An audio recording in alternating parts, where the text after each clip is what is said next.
Breaking news, ফাইনালে limelight থাকছেন যারা, বরিশালে টানা দ্বিতীয় নাকি চট্টগ্রামের প্রথম। ফাইনালের আগে নানা হিসাব নিয়ে চুলচেরা বিশ্লেষণ, পিচ ওভার খেলার মোড় ঘুরিয়ে দিতে পারে টিকেটদের ব্যক্তিগত নৈপুণ্য। দুই দলের তিনবারের সাক্ষাৎকারে শক্তি দুর্বলতা অনেকটার ওপেনই সিক্রেট। শিরোপা নির্ধারিত ম্যাচে কারাই থাকছেন লাইমলাইটে তা নিয়ে একবার দেখে নিন প্রতিবেদনটি। হোম অফ টিকেট থেকে ফারার ও চায়ের দোকান সর্বত্র নিয়ে এখন একটি আলা বিপিএলে ট্রফির গন্তব্য কই বরিশালের লঞ্চ নাকি বন্দরনগরী চট্টগ্রাম। 1.5 মাসের টিকিটযোগ্য বিতর্ক ছিল অনেকে, তবে সব চাপিয়ে এখন আকপেক্কা আসরে সবচেয়ে বড় ম্যাচ নামের পাড়ে আর মুখোমুখির দিক থেকে এগিয়ে বরিশাল, যদিও লঞ্চের মঞ্চে সব দেখায় সময় ঠিক না। চিটাগাং কিংসে মিরপুর থেকে চট্টগ্রাম পর্ব প্রথম কোয়ালিফায়ার।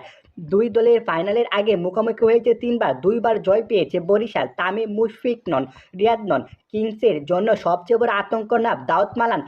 চিটাগাং কিংসের বিপক্ষে ব্যাটিং উপভোগ করেন ইংলিশ এই ব্যাটার, গড় 50-এর উপর, স্ট্রাইক রেটটা দারুণ। ফাইনালে বরিশালকে থামাতে হলে মালানকে অবশ্যই চিটাগাংয়ের আউট করতে হবে সবার আগে ভাগে। অন্যদিকে কিংসের টার্ম কাট শামীম পাটোয়ারি, বিপিএলে উঠছেন এই মিডল অর্ডার ব্যাটার। ফাইনালের অপরিচিত প্রতিপক্ষের বিপক্ষে বড় দায়িত্ব থাকবে এই ব্যাটারের কাঁধে। আলাদাভাবে নজর কাড়তে পারেন জেমি নিশামও। অন্যদিকে ফাইনালে আলো কাটতে পারেন জেমি নিশাম। ক্যারিয়ারে প্রথম বিপিএল ম্যাচ খেলতে এসে কোয়ালিফায়ার চিটাগাংকে ভুগিয়েছিলেন মোহাম্মদ আলী। ফাইনালে তাদের সামনে অপেক্ষা আরও একজন নতুন বলারের। শিরোপার ভাগ্য অন্যদিকে যাবে তা নিয়ে ভূমিকাটায় বড় কিংসের মিডল অর্ডারের ভূমিকা। খেলাধুলার টুকরো টুকরো খবর পেতে এনসাইক্লোপিডিয়া স্পোর্টস নিউজটাকে সাবস্ক্রাইব করে আমাদের পাশে থাকুন। ধন্যবাদ এভরিওয়ান।